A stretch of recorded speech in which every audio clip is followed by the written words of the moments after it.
Ladies and gentlemen, thank you for joining us here at JLC. This is going to be, I think you're going to like this webinar. I enjoyed preparing for it, and it gave me a lot of opportunity to think about myself as a parent and as a leader from time to time, because that moniker shifted over the years of my practice. And I think the folks we have with us today are going to be is magnificent in this. So how about do this for me? Give me introduce yourselves as you typically do, but this time do a little bit more. Talk about when you held a leadership position. And that could be as an executive coach, that could be as a team developer, that could be a program director teaching people about literacy or some subject matter expertise that you have. So let's introduce ourselves and tell me a little bit, as you do, as quick as you can, what are some of your leadership backgrounds? So, Joe, would you start off? Sure. Joe Marshall. Was formerly a surface officer in the Navy, had command of a ship, had a great career, loved it. After that, I moved into government service where I was a senior executive for almost 20 years. And now I'm a coach with an executive coach with JLC. So I would tell you that one time I was the controller at the United States Transportation Command for a while. And we had a very interesting boss, a very capable boss. But one of the things he said was, when I go out and travel, I just tell people what they want to hear. Your job is to keep me out of jail.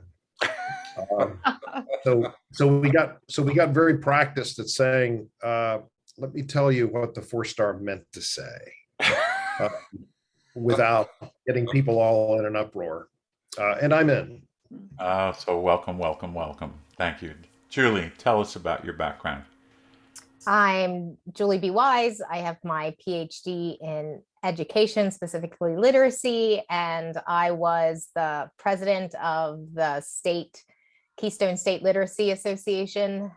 We had 100 people on our board, 2,500 members. And during that time, there was a memorandum put out that any teacher could take the praxis and become a reading specialist. And all of the reading teachers were up in arms because of all of the technical training one needs to have as a reading specialist. And so I got the opportunity to go to the state government and work with the director of education and the governor. And it was something that I was not prepared for. I just thought I was going to run a literacy conference. And I had deans calling me from colleges, and it was definitely an awesome opportunity, one that I really needed to learn how to interact and navigate, because I was not prepared for that. And I'm Uh, in. that's fantastic. Thank you. Thank you. Thank you. Thank you. Welcome, Joe. Welcome, Julie. Vince, talk about a little bit about your background as a leader and practicing leadership. Absolutely. So thank you. Good morning, everyone. My name is Vince Starks, and like Joe, I spent about 30 years in the Navy. I was in command of naval hospital systems. And, I worked at the White House. I spent a lot of years traveling back in the Clinton timeframe and traveling around the world and talking to leaders. My last tour in the Navy, I was responsible for helping the Navy in particular transition all of the military healthcare facilities over to a newly formed government agency called the Defense Health Agency. So I did a lot of conversations and dynamics with internal governance and structure and change of policy along systems. And that just took a lot of opportunities of working with different people from different backgrounds and different teams and getting them to kind of move in a unified direction. And for the last couple of years, I've been here with JLC because I greatly appreciate the work and the passion with dealing with leaders and helping teams to get better. And I'm in. Welcome, Vince. Good to have you. Colleen. Sure. I think my background's probably all over the place. So I'm not going to give too many details because I don't want anybody to be able to add those up and check my age. However, I will say I came out of middle school classroom where I worked boots on the ground for many, many years. And then I actually worked in administration as well.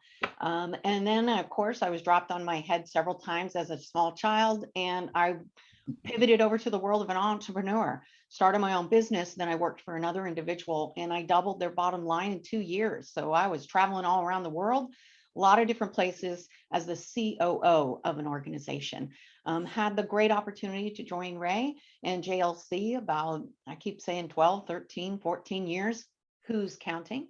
And it's been my pleasure to work with these amazing colleagues of mine in really sharing the theories, methods, and tools that we're going to be talking to you and sharing with you today. And I'm in. Welcome. Welcome, Colleen. It's so great to have you guys here. And I told them this before we started offline, and those of you that are listening, that I'm a little bit under the weather today, so they're going to help me make the critical points. So I'm going to begin with a quick analogy. Parenting is risky business. Leadership is risky business. And the reason why I say that is if we're actually exercising the activity of leadership, we very often tell people things that they don't want to hear. We can actually tell people all the time, as Joe alluded to this, that here's the good news, here's why I love you, on and on. And we can probably spend our days making people feel good. When change is unfolding, and in this world today, we know it is happening constantly. Look at coronavirus, look what's happening internationally. Change is upon us, and our ability to handle change in a very powerful way is becoming the work of leadership. So sometimes leadership needs to say things that people really do need to hear in order for the system to embrace, build this new space. Vince alluded to the fact that there was fundamentally, by Congress decreed a takeover of the military treatment facilities by a defense agency. And as a result of that, there was a lot of things that were displaced. And only for a little while can you say, so it'll be fine, everything will be okay. Actually, things were not okay sometimes. And we needed to be able to embrace that change in a way that was more than, here's a few solutions you can practice. Leadership can be a risky business, just like parenting, because sometimes people need to hear things that maybe they didn't wake up that morning and expect to hear. How do those words occur to you? How do those words land on you, to use our language a little bit more? Julie, start us off. Oftentimes and if anyone's been listening to the podcast, they know that I do not do well with change, and I'm oppositional, and I will push back automatically. That is just my tendency. And so my colleagues know to not take that for what it is and buy into my story, my drama, and just allow me to have my freak out. And then I will settle myself down, and then I'll be ready to collaborate and brainstorm. But I was talking with a client earlier this morning about how he has received some feedback from some people, and he didn't want to hear it, but in their feedback, in their willingness to share, it really elevated his leadership. And so then I challenged him and I said, how often what type of feedback do you give others? Do you just go around and make everyone feel good, or are you elevating their leadership? And he really had to realize that he was just being surface, and the feedback really wasn't that helpful to make any changes. So he's going to work this week to be a little bit more intentional, to be specific in the feedback he gives, and to make sure that the feedback is focused on the strategic goal that they're trying to do. I love that. And the idea of purpose is critical. Feedback is useful in the context of purpose. And as you know, that those of you listening, our whole company is dedicated to supporting leadership in developing high quality relationships where people care so much about one another, they're willing to give that kind of feedback that needs to be heard, needs to be applied. So that was really dynamite. Thank you. Vince, talk to us a little bit about what you heard Julie say in this sense of necessary feedback. Yeah. So I heard my good friend Julie say that she's an adversarial, kind of like we have similar qualities. I'm an 80-20 guy, probably a 70-30. I have to be mindful and lead myself, and with the perspective that I don't feel like I need a lot of information to make a decision. And so I have to make sure I pause and be careful to allow the voices around the table to come to the surface. so that I can react and respond accordingly. But what did strike me with Julie's comment was the interaction and the conversation that she shared with this other leader about things that they could perhaps do differently. And it reminds me just of I was sitting at dinner last night, right, at the bar, and I met this wonderful couple, the CEO of some local company, and he was just talking to his lady friend about this problem he's having with employees and their inability to connect with what he wanted them to do. And this person thought that they knew everything. He was having a hard time getting them to listen. And he's like, but I'm giving them bonuses. I'm giving them time off. I'm giving them all this stuff. And I still can't get what I want. And it killed me. So I had to engage them in the conversation. Excuse me. The bottom line was it led us down the path that Julie just kind of made a point was. And so, one of the things we talked about was as a leader, you can't just give away rewards for performance that hasn't been earned. You have to create an environment of trust, but you also have to set those expectations for those deliverables, and you reward those deliverables so that you can kind of create that environment within your team to kind of elevate and enhance it. So anyway, I know we have a lot of things to talk about, but as Julie was talking, these were thoughts that I was reflecting on because they were very recent. They happened just within the last 12 hours or so. That's fantastic. Thank you. And Joe, what are you hearing Vince say, and how is that landing on you? Yeah, so as we've been talking about this, the thing that strikes me here is what we're really talking about is change management. And I think the purpose of a leader in any organization is to foster the change that inevitably is going to be forced upon that organization. And I think in all of us, as Julie says, we have some resistance to change. If you don't think you have resistance to change, then fine, lose 5 pounds.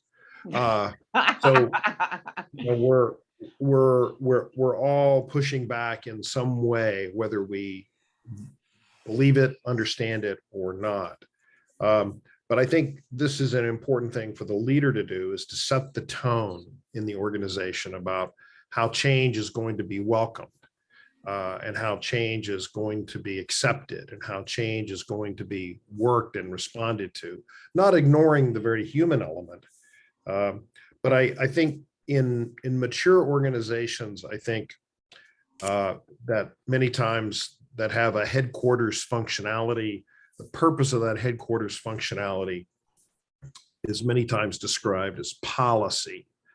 And I think the truth is, in a mature organization, it's yes, policy, but then it is also about how is that policy going to be enforced? Beautiful. In other words, what is the metric? But going one more step down that road, it's also how is the change going to be managed? And so in the video you asked us to watch here, Ray, it described technical with things that I would describe as things that are very technical in nature and probably require some retraining, but not necessarily requiring a rethinking by the entire organization or a change in strategic direction. But then I think when you have larger change, more transformational change, then I think leadership plays an even more important function in directing the organization's energies and setting up the goals. And that's really beautiful. And both you and Vince were right on the edge of something I want to say to our listeners. When people feel that change is coming, they respond in many ways. Julie talked about the way she responds first to change. And because we care about one another, we try and make the person feel better. When I was talking to a youngster I coached in high school yesterday, and she said, I was so upset about this and that and my performance, on and on and on. And you never, ever asked me to feel better about that. You kept asking me, what did I want to do differently? And that made me so mad. I went home and told my mother and father, I can't stand my coach. He's making me. It is a question of having the appropriate relationship so that you can help with the distress that comes from change. Because right now, whatever your mental models are about your work and what you do every day, or your parenting, or the relationship that you have certain beliefs and certain values that you exercise. They've been good to you so far. All of a sudden somebody says they may have to shift and change. And the response, not always positive. Now, there's a whole range of ways people will respond. Our work as leaders is making sure that we create the quality relationship that allows people to speak their truth to us about what this is doing to us. I was in a place that was going through a change, this same DHA change that Vince has alluded to. The biggest issue for the people in the room when we were kind of saying, well, what are the things that bother you? I'm not going to get to work with Mary anymore. I'm not going to get to work with Joe. I'm not going to get to work with Vince or Julie or Colleen. This makes me satisfied. This makes me happy with my work, my community that I have right now. That may shift and change. Colleen and I went through this with a very large company that had to figure out, how do I do this enormous change and keep the tempo, keep the purpose of the change alive while we take care of our bottom line moving forward. Colleen, how about respond to that? You and I were in that same space with that company together. Yeah, absolutely. Well, and I think it's how do we keep, focused on the change, where it is we want to go while being effective and efficient in our day to day. And then another piece that added to the complexity is with all these changes, and there's always a change in an org structure as well. If my role and responsibilities change and I don't have a common understanding of that change, and I'm used to working with Vince, but Vince is no longer there, somebody's replaced him, and I haven't had that conversation. So I understand how I fit in and what those new duties and responsibilities look like. I might be doing what I think I'm supposed to do, and Vince could be doing what he thinks he's supposed to do, and we're absolutely not being effective and efficient because we're perhaps making decisions that impact each other without even knowing it. So it's that sense of role and responsibilities, along with, to your point, keeping our eye and that vision of that change. Yeah, that's beautiful, Colleen. As I was studying and digging deeper into this work of technical and adaptive challenges, technical and adaptive work, right? All of the presenters identified, here's your current reality, and here is the desired state. And if we're unable to recognize that gap, we will end up solving problems in the current reality, which are technical, which require authority to tell us what to do. The examples they used were magnificent. So one they always say all the time, if you hurt yourself, you go to a doctor. They have subject matter expertise. They'll take care of you.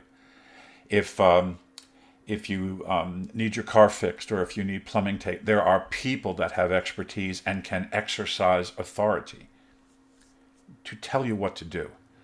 And for years and years, as a new leader, that's what I thought my deal was.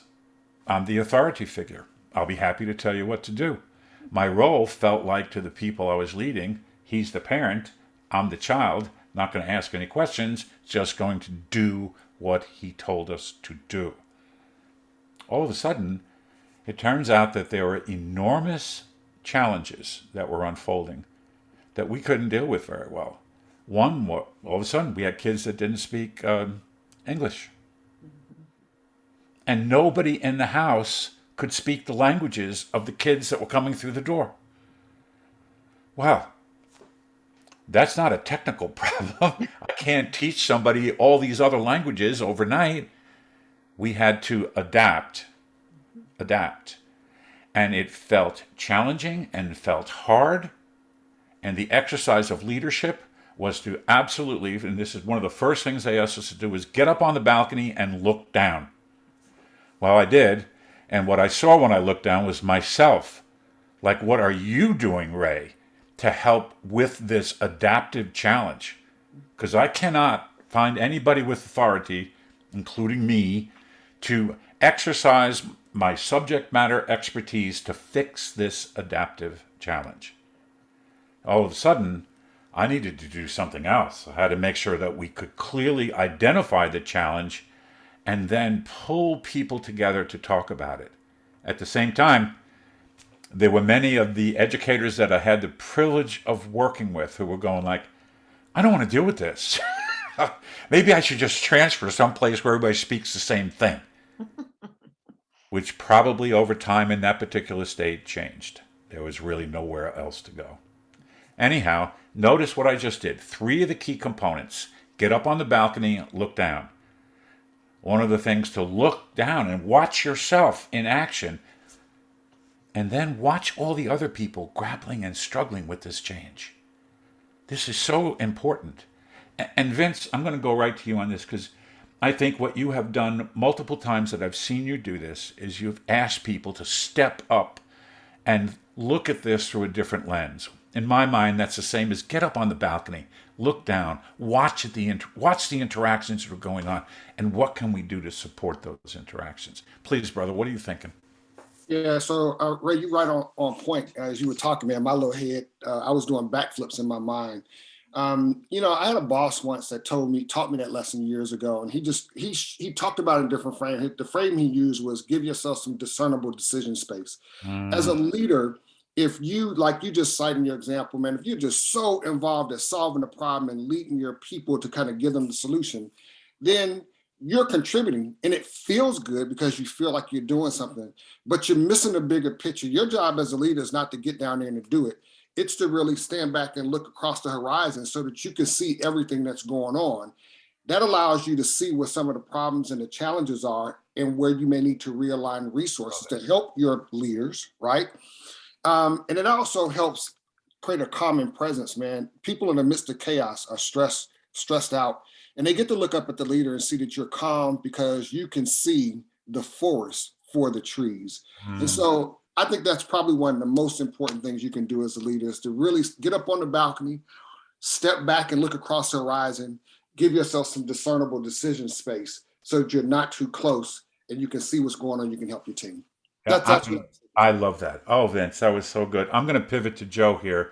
And in the 6 ideas given to us by Heifetz and Linsky, one of the things is to make sure that we maintain disciplined attention on the aspiration. And I think sometimes that in our client base that we have, sometimes they get so busy trying to figure out, is this a technical problem, adaptive problem? Okay, how do I exercise? They miss that one little tiny piece to stay focused on the purpose, the aspiration that we're trying to get to. Joe, talk to us about this. What's landing on you right now? Several things are landing on me as we're talking about this. I think leadership understanding and discerning whether or not something is a major change for the culture or a technical change for the culture is important.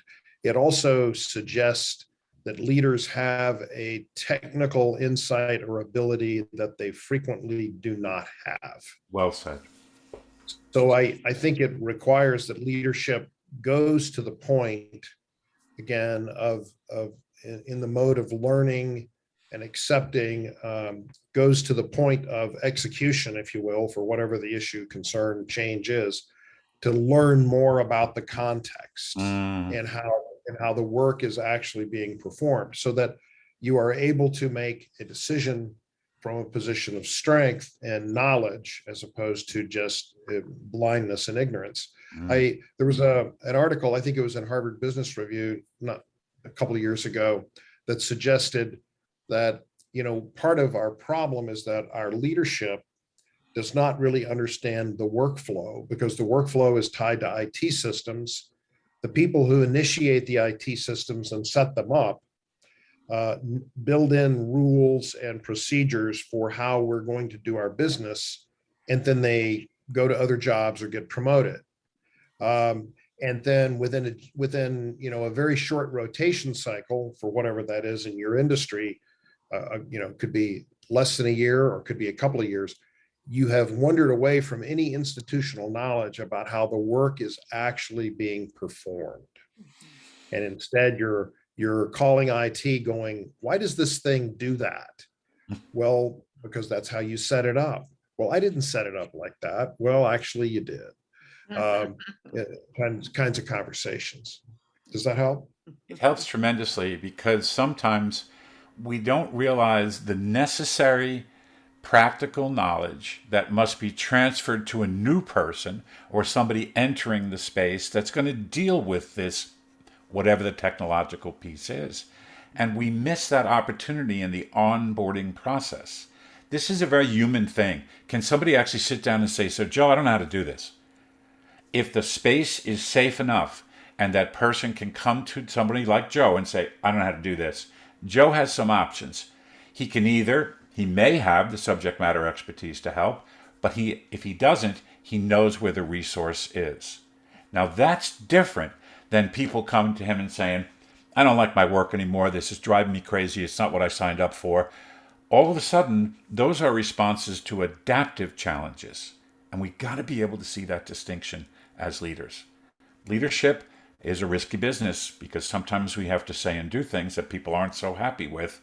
And I'll give you an example that is in my personal life. I was a young man. My dad was a sanitation worker in New York City. Two of you know this story. And he came home one night, and I'm sitting in the living room. He's talking to my mom, saying, "I don't know what to do.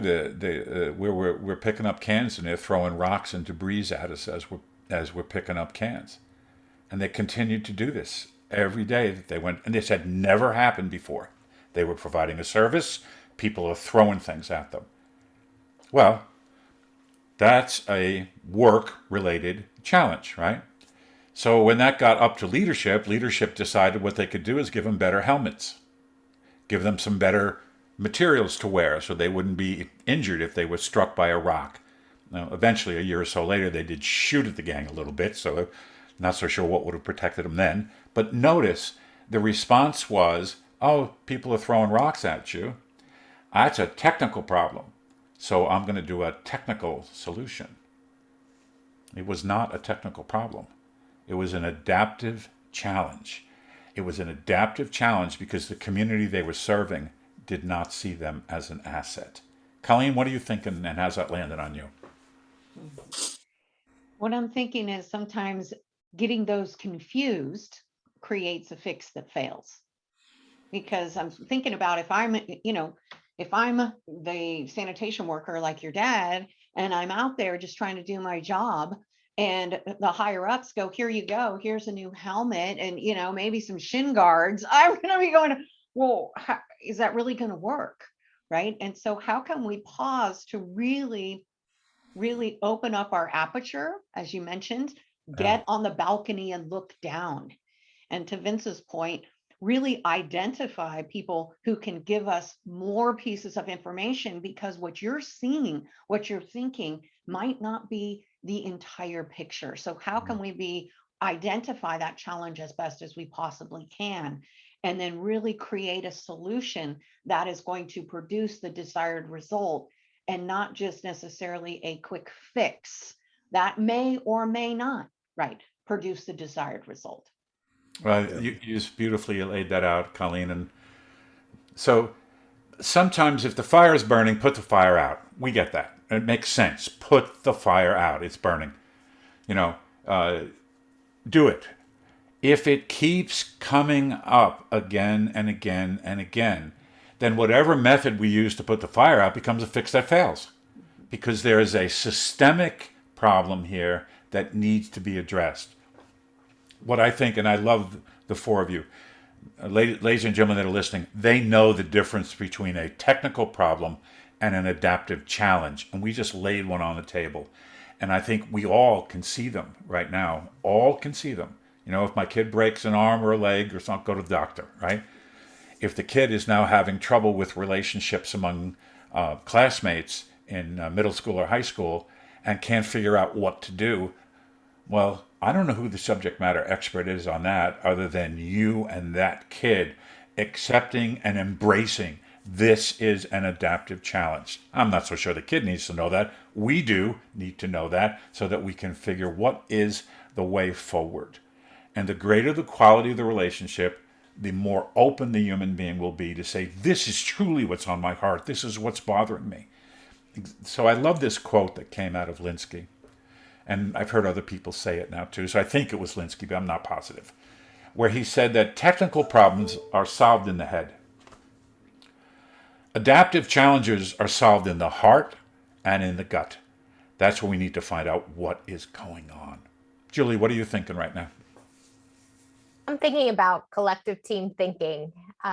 We've all been talking about leaders and the importance for them to step back, for them to look down, to see what's going on. But then I feel like the next step is to invite all of those that you lead to the table and say, what's keeping you up at night? What are some ideas that you have? And collaborate together. And when I work with leaders, a lot of times they're exhausted because they've been running around trying to solve everyone's problems. And they're frustrated because no one's taking ownership of the ideas that they're giving them.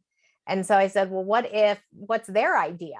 And they're like, what? And it's like, have you asked them what their ideas are? And when you change that leadership to, I need to tell you what to do versus I don't know what to tell you to do, but I can create a space for us to come together and to share our best thinking, that is a way to help with the adaptive change. So, Julie, I love all of that. Our whole work, the work of JLC, is about how to build a space where the collective wisdom can safely rise, even if some of the wisdom is, I'm upset by this. I feel displaced. I feel like I can't. So how do we really do this? And one of the Heifetz-Linsky statements is, give the work back to the people. And in my mind, what that really means, gather together people. And also, by the way, those of you listening, bring in that person who's kind of like not happy with you. It's important to get everybody in the room, and especially people who have some dissenting ideas or positions, so that you can learn what's really out there and what to work with as you're dealing with this adaptive challenge. Julie, that was great. Vince, what's resonating with you? Yeah, so as I listen to Julie articulate that sentiment, I was just thinking about, as a leader, I think it's comfortable for us to kind of focus on technical expertise because there are skills and things that we've all developed over time that got us to that position of leadership, right? And so that's comfortable. But the adaptive component is more uncomfortable because, as you said, Ray, you're speaking more from the heart. And to me, you're coming from a place of emotional intelligence. The emotional intelligence you have to touch the people and understand that you want to have good change, then you're in the people business as much as you're in the technical business. And so, as Julie was talking about that, that's what I was thinking. I was like, man, what incredible emotional intelligence, and you have to have as a leader to bring that team together to create that safe space to help these issues come to the surface, so that we can solve them as a team, because that's where the work is happening within the group. Okay, you just really hit such a beautiful piece. So, like, when I didn't know what to do, I just thought I was failing. And so I was like running around trying to come up with another idea, I should tell them what to do, right? And the truth was, I didn't understand the distinctions between technical problems and adaptive challenges. And oh my goodness, Vince, you did that so well. And as you read the material on this, one of the conditions that to work on for ourselves as leaders, how do I enhance my emotional intelligence? How do I get better at that? If I don't do that, then I'm not even going to notice that Joe's pissed off at me because the meeting happened and didn't go the way he expected. If I don't have the ability to actually exercise what Dan Goleman's work was all about, really using emotional intelligence, I end up getting stuck again in my spaces. That was brilliant. Joe, we're running near the end, but I don't want to miss I want you to talk a little bit more about some of what's really resonating deeply with you right now. So I think one of the things that resonates with me is the condition that exists in a lot of the world today, which is that management sees that they need to make a change. It is sometimes management's fate to identify the change as being technical as opposed to transformational. Brilliant. Okay. This could be because of laziness. This could be because of a lack of insight or a lack of understanding. And so it becomes a little bit of nothing is too hard for my staff to do. So just go out and make it happen. Just go out and transition to a new financial system, when the truth is the financial system changes every aspect of your business. Just go out and move on to a new electronic health record, when the fact is that it's changing many things and many people have to be retrained and it has to be discussed at many cultural levels. So I think, so for leadership, can you control all of these circumstances? No, you can't, because sometimes it will just happen to you. But I think recognizing that perhaps upstream someone has made a big transformational decision and is trying to pass it off as a technical event better positions the leader to understand how to deal with the consequences. So Joe, that's absolutely magnificent. Here we sit thinking about somebody, not me, somebody other than me is asking for the system that I am leading, a little subsystem, to make a transformational change. And they thought about it, and they thought then they're going to tell me about the change, and they give me technical things to do, technical solutions to the whatever is unfolding. Change in financial records, change in auditing, change it on and on, whatever the big changes are. Even let's change the whole situation where we're now going to all work from home. Let's just be virtual. Oh, that's not a problem. We have the technology. We can do this. We can set up all these different meeting platforms and people can do that. We're good. No, not good. Because one of the things we worked on already was an adaptive challenge. People feel disconnected from one another. And if we don't do what we did today, check in, if we don't check in and check out, we lose that connectivity. So there are ways to respond to adaptive challenges, and there's no one right way. The biggest piece is for the leader to recognize, I don't need to be the subject matter expert on all of these potential challenges and how we can move forward. And we're going to check out in a minute, but before I do, I want to let you know, I'm sorry, go ahead, Julie. You had one for us? Yeah, there are two questions people have put in the chat box. So Tony says, taking this a few steps forward, the safe space needs to allow the conversation to happen. We have to recognize how to keep that conversation productive. And then what if the adaptive solution goes against the original purpose of the change, or if the adaptive solution isn't possible? Because I don't know. What do you guys think about that? So I'll take a stab at it first.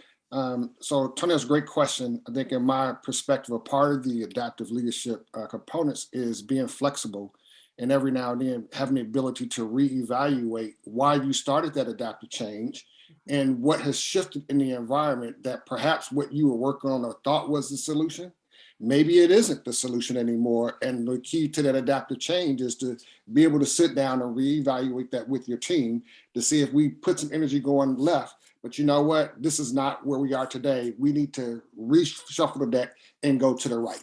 So that would be my very nice. Very nice. And again, adaptive challenges that unfold need to be examined in the context of the purpose. What is the purpose of the organization moving forward? Otherwise, we can get distracted by all these other things that are going on. All of the social unrest that we face in the last 2 or 3 years that has risen to the surface in dramatic ways, we could spend our time there. Or we could pick anything. We can spend our time discussing the Ukraine and Russia, right? What is the purpose? If we have an adaptive challenge and we don't understand the purpose, we get stuck. We get stuck. Anybody else want to respond to Tony? I'll just add on to what Vince said, because I think we mentioned earlier about feedback loops. And I think that's the other key piece. Yeah. Not only, Vince, to your point, do we want to ensure that we have a common understanding of the direction of what it is we're going and what that change is. And the landscape changes the situation. So what our original purpose was 6 months ago might shift and change. So as a leader, how are we ensuring we are pausing to reflect, to develop a common understanding, to get feedback loops throughout the entire system, not just feedback from those people you like, but from all different areas of the system. So you truly can understand, is this change unfolding in the way desired? And if not, how can we make those modifications now? Not waiting 6, 10 months, 12 months down the road. Beautiful. And going, oh, aren't we done yet? I'm tired of this change. But how can we continually get the feedback so we can course correct actively? I love it. When is change going to end?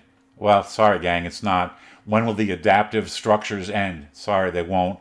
The adaptive challenges and the technical challenges, they're not going away. This is going to be a continued leadership development process.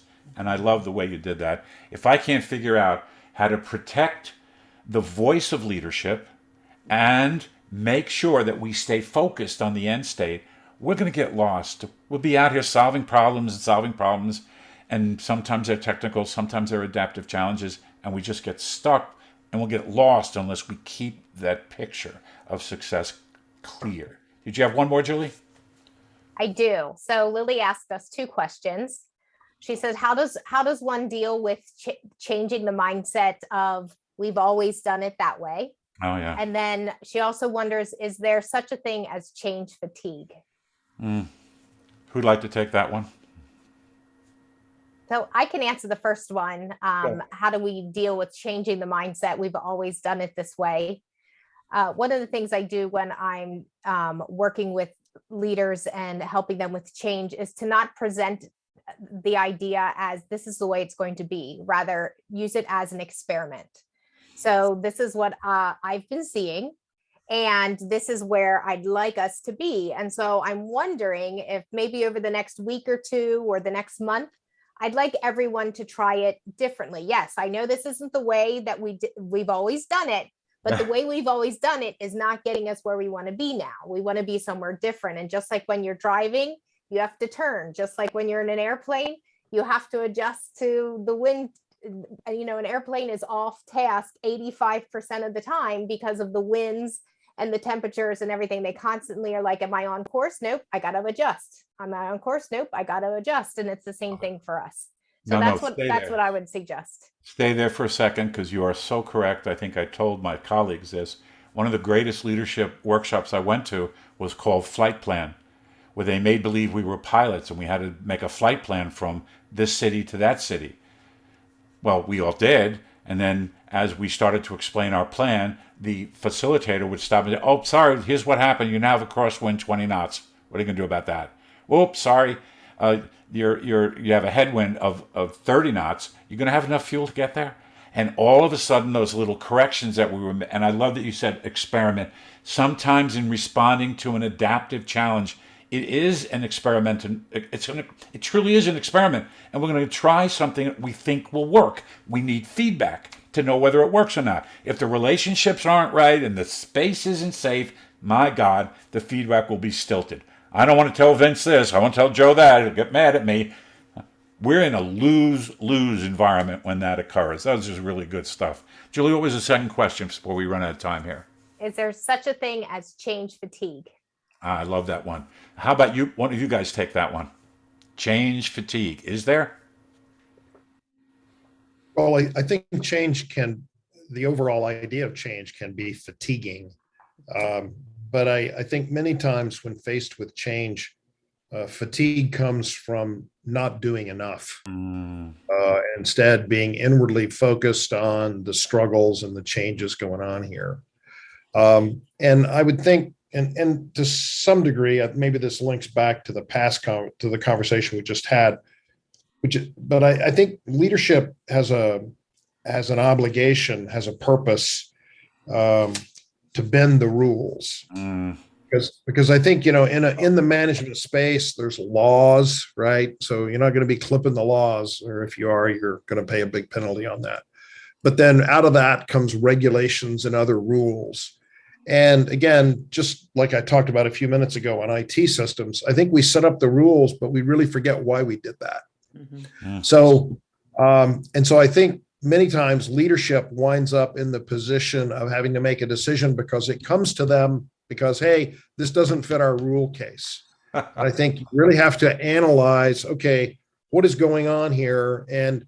But in this circumstance, what's the right thing to do?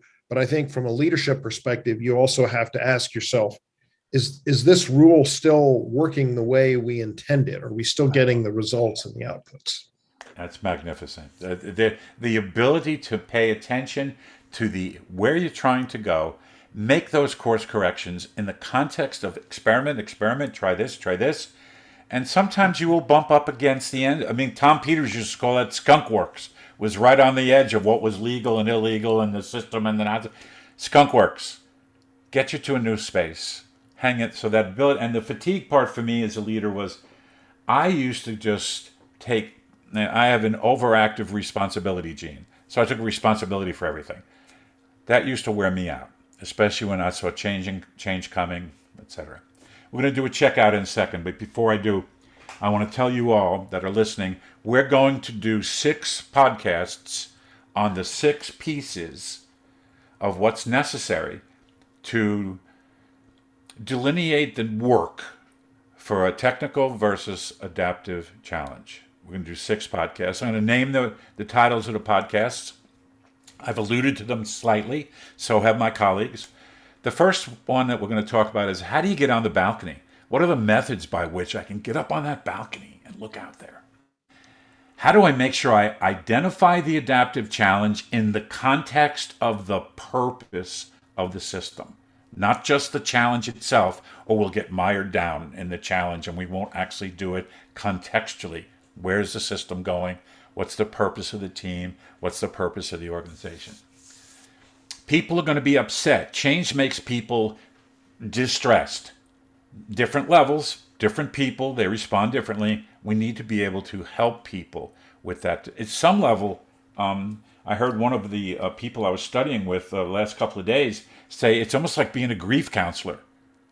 You have to let go of something in order to have the new come. Well, that feels really bad. And I think we've experienced that in some of our clients just recently. The next one is to truly maintain focus. What you focus on grows. We say that all the time in this little company. We got to work on that. And finally, 5th one, give the work back to the people. Let them help you resolve, take care of these adaptive challenges. And finally, and I love this one, protect the voices of leadership everywhere. The leaders are not trying to do something bad or awful. They're trying to accomplish the purposes of the system. And even though I'm feeling really odd and off-put, and I used to do it this way, now I can't, I feel angry. Any one of these challenges are always in space for us. We're going to work on those. We'll have 6 podcasts on each one of those if you would like to go deeper. And with that said, I'm going to ask my brothers and sisters here to check out with us right now. So my brothers from another mother and my sisters from a different mister. What is something you would say to the people that you are that are listening to us right now about what's a little bit of invitation you would give them moving forward? Who'd like to start? So I'll start. I think we underinvest ourselves on change management, regardless of where you work. I don't think leaders spend enough time thinking about it, visualizing it, and setting out goals and how they're going to manage change going forward. And I'm out. So I'll go next. My invitation would be for those listening to invite other colleagues to listen to the podcast so that you can all then be intentional about what you're going to do with change moving forward. And, each week you can get together for lunch on Fridays and say, what did you think about the podcast? And what are some things that are arising for you? And what could we do next? That would be my invitation, and I'm out. I'll go next, I guess. I would say, I want to piggyback on what Julie said. I call it phone a friend. People say leadership is lonely at the top and you don't necessarily have a lot of resources. So any of the resources that we have here at JLC, we put out a lot of products. They're free. I said, go and look at it and pick the things of interest and then call a friend, phone a friend, man, and sit down and have a conversation because there's nothing like sharing information to help us all grow individually because you have to lead yourself first. And I guess the other point I'd like to lead leaders with is when you're talking about adaptive changes and transformations, et cetera, I just say be very careful that, leaders oftentimes think we have to change something right away. We have to go in and change everything. And you don't. There are some things that are working just fine in your organization. And if as much you want to make changes, look at the things that you're going to keep doing, that you're going to continue doing because they're working well so that you can focus your effort and energy on the things and areas that you need to. And so with that, I'm out. Thank you. And I will just say, model the way. We hear a lot about agile leadership, adaptability. I took this course on seeing things differently and collaboration, and there's all these buzz terms. At the end of the day, people are watching you. How are you leading in a way that is modeling agile, that is modeling adaptability? So when the change comes your way, right, you might surface your thinking and share what you're thinking and model ways to, I don't really like this. I like the way we were doing things before. And yet I recognize that things are changing and we need to change as well. So my invitation is to model the way, and I'm out. Thank you. So gang, thank you for being with us today. Very grateful. And thank you to my team for keeping me together today, because I am definitely a little under the weather. So thank you so much. And those of you that are listening, you can find us at gojlc.com. And we've already offered this to people before. I want to make sure anyone didn't hear it, please hear it. We offer you an absolutely free conversation with one of our gang to help you identify adaptive or technical challenges, or actually anything else you'd like to talk with us about. We are in the world of executive coaching for individuals. We work with teams, and we help systems grapple with, manage, and lead change. It's what we do. Those are the services we provide. We are so grateful that you took some time to be with us today. Take care, everyone, and goodbye.